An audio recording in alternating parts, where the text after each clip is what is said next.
स्टेज बांधे तशरीफ फरमा जर्नल जमीयत जनरल सेक्रेटरी जमीयत उलमा इस्लाम खैबर पख्तूनख्वा सेनेटर हजरत मौलाना अताउल हक दरवेश साहब, मुफ्ती नासर महमूद साहब डिप्टी जनरल सेक्रेटरी जमीयत उलमा इस्लाम खैबर पख्तूनख्वा, हाजी अब्दुल जलील जान साहब, मौलाना मोहम्मद रहीम हक्कानी साहब और जमात जमीयत उलमा इस्लाम खैबर पख्तूनख्वा, मुआज़्ज़ज़ और नज़रियाती मलगरो, इज़्ज़तमंदो, दानंद जमीयत उलमा इस्लाम खैबर पख्तूनख्वा ज़ेर एहतमाम द वर्कर कन्वेंशन इनेकाद दाद कायद मिल्लत इस्लामिया हजरत मौलाना फजलुर रहमान से दहागे कम चिप कसूर के द कसूरवारो हल्को सरा कम खबर उकड़ला और पहागे बांधे हागा हल्को बदऊ मनला अलांग के द कायद मिल्लत इस्लामिया हजरत मौलाना फजलुर रहमान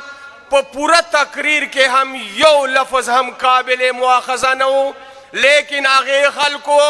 चे कम खपल टाउट पर जरिए सरा खपलो कारिंदो पर जरिए सरा खपल लिफाफा सहाफियानों पर जरिए सरा दकायद मिल्लत इस्लामिया हजरत मौलाना फजलुर रहमान पर खिलाफ बांधे कम तूफान बदतमीजी बरपा का कम प्रोपेगंडे शुरू करला दकायद मिल्लत इस्लामिया हजरत मौलाना फजलुर रहमान दागे लमन दागदार कवले शुरू करल और कायद मिल्लत इस्लामिया हजरत मौलाना फजलुर रहमान खिलाफ चदद शहीदानो तौहीन करादा दद शहीदानो बेइज्जती करेदा द शहीदानो पर हक के नाजेबा अल्फाज इस्तेमाल करी दी दा इल्जाम पर हक सड़ी बांधे लगई चाच यौना चाच लसना चाच सलना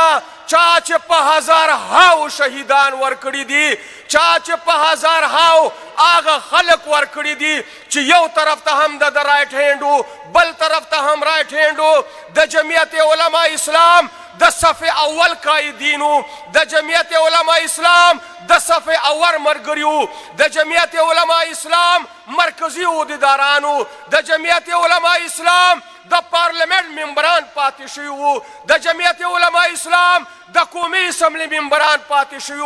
द जमीयत उलमा इस्लाम सूबाई मेंबरान पातिशु द जमीयत उलमा इस्लाम द ईवान बाला मेंबरान पातिशु चाच दुमरा लोई शहीदान वर्कड़ियु सोक चप हजार हाउ शहीदान वारिस थे चाच प काफिले बांधे हमले शवी दी चा बांधे पलक द्रे खुदकुश हमले शवी दी और आगे सड़ी तवाई उदाद शोहदाय तौहीन करे दे तकलीफ दे खबर न हो चे द शहीदान पे हवाले सर मौलाना फजलुर रहमान से खबर कड़वा तकलीफ पदे सर वो चे मौलाना से अब यो लफ्ज को चे लश्कर म जोड़वई लश्कर दादा कौम कार न दे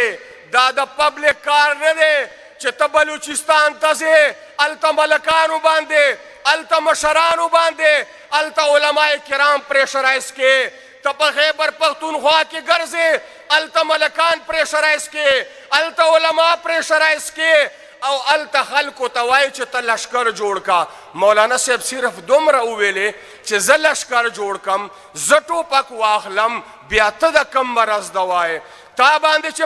85% बजट तो खुरे नो तदा कम मरज दवाए दा प्राइवेट लश्कर हो तरनन रजी पूरे हागा प बांग्लादेश के आगे खलको ता पानसेनी मिलावीगी न जवले प्राइवेट लश्कर जोड़ कम दा हुकूमी खलक ता दा जंगुना बबिया पसदयो बांधे रवानवी इज्जतमंदो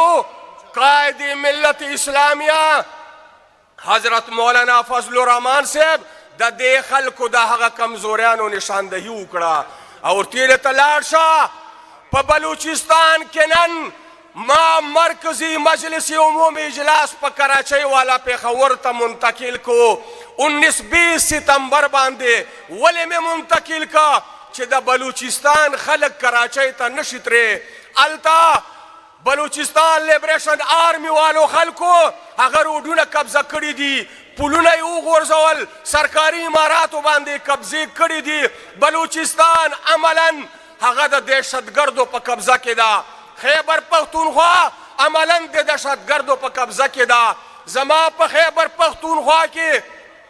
د پېښور د بډبیرې نه واخله تر ډیه خانه پورې مازدیګر نه بعد د حکومتي ریټ ختم شي، پولیس ریټ ختم شي، د آرمی ریټ ختم شي، هغه خپلو چاوړیانو ته ننوځي او هغه هر څه د دهشتګردو په حواله باندې شي. خیبر پختونخوا کې هغه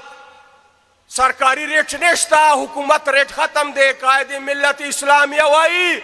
چې ته خپل ریټ قایم کا، په خپله علاقه کې ریټ قایم کا. نو عزتمندو دی چې دا کم طوفان بدتمیزي برپا کړی او په دې حواله سره عزتمندو موږ د قائد ملت اسلامیه حضرت مولانا فضل الرحمن د قصور د بیانیې سره د جمعیت علما اسلام یو ورکر ولاړ ده. ولاړ یو کنه انشاءالله ټول لاسونه اوچت کړئ. د قائد ملت اسلامیه حضرت مولانا فضل الرحمن بیانیې سره به انشاءالله العزیز تر مرګه پورې ولاړ یو. عزتمندو یو بل گزارش هغه ما ادا کوو چې الحمدلله جمعیت علما اسلام هغه په خپل دستور کې چونکې جمعیت علما اسلام اوس سټریټ روټ لیول جماعت ګرځېدلی ده. الحمدلله جمعیت علما اسلام د ملک یو مضبوط ترین عوامي او سیاسي جماعت دی، مضبوط ترین یو مذهبي جماعت دی. او کله چې جماعت دومره لوی وسیع شي نو هغې کې د هرې شعبې د افرادو د خدمت ضرورت شي. جمعیت علما اسلام هغه د هرې شعبې هغې تنظیمونه جوړ کړي دي. نو په هغې سره یو اهم تنظیم چې هغه جمعیت اساتذه په نوم سره، چونکې که ستاسو په علم کې وي نو زموږ جمعیت اساتذه هغه د استادانو په لیول باندې الحمدلله زموږ د یو څو ملګرو، زموږ د سرپرست محمد رحیم حقانی صاحب، ډیپټي کنوینر حاجی محمد رویدار صاحب، ډاکټر ضیاء الدین صاحب، مولانا تمیز الدین او موږ سره نور ملګري چې کم دي معاونین، د هغې الحمدلله شب و روز په محنت په نتیجه کې جمعیت اساتذه د صوبه خیبر پختونخوا یو مضبوط د استادانو تنظیم دی. الحمدلله کم زاړه تنظیمونه چې وو دومره ورکر هغې سره نشته څومره چې جمعیت اساتذه سره ده. نو چونکې موږ چې کله د تبدیلي خبره کوو، موږ چې کله په ملک کې د انقلاب خبره کوو، موږ چې کله د پارلمان خبره کوو چې زه به په اقتدار باندې راځم، نو چې کله زه په اقتدار باندې راځم زه د تبدیلي خبره کوم نو ما سره افراد هم پکار دي، ما سره سرکاري مشینګري هم پکار ده. نو هغه هلکان چې سکول نه راځي، کالج نه راځي، یونیورسټۍ نه راځي، هغه ای سی جوړېږي، هغه ډي سی جوړېږي، هغه کمیشنر جوړېږي، هغه به دا سیسټم چلی. نو د هغې تربیت د دې استادانو په لاس کې دی، هغه رجال کار به دا استادان تیاري. نو دا تنظیم مضبوطول دا د ټول خیبر پختونخوا د اضلاعو هغې ذمهداري ده. الحمدلله جمعیت اساتذه یو مضبوط تنظیم دی. خو که کم ځای کې لږه کمزوري وي نو زه بحیثیت صوبایي کنوینر هغه ټولو اضلاعو ذمهدارانو نه دا درخواست کوم چې جمعیت اساتذه په خپلو اضلاع، په خپلو تحصیلونو او په خپلو حلقه کو مضبوط تنظیم وګرځوي. زه یو ځل بیا د جمعیت علما اسلام خیبر پختونخوا دومره عظیم الشان ورکر کانونشن په انعقاد باندې هغې ته خراج تحسین پیش کوم. و آخر دعوانا الحمدلله رب العالمین.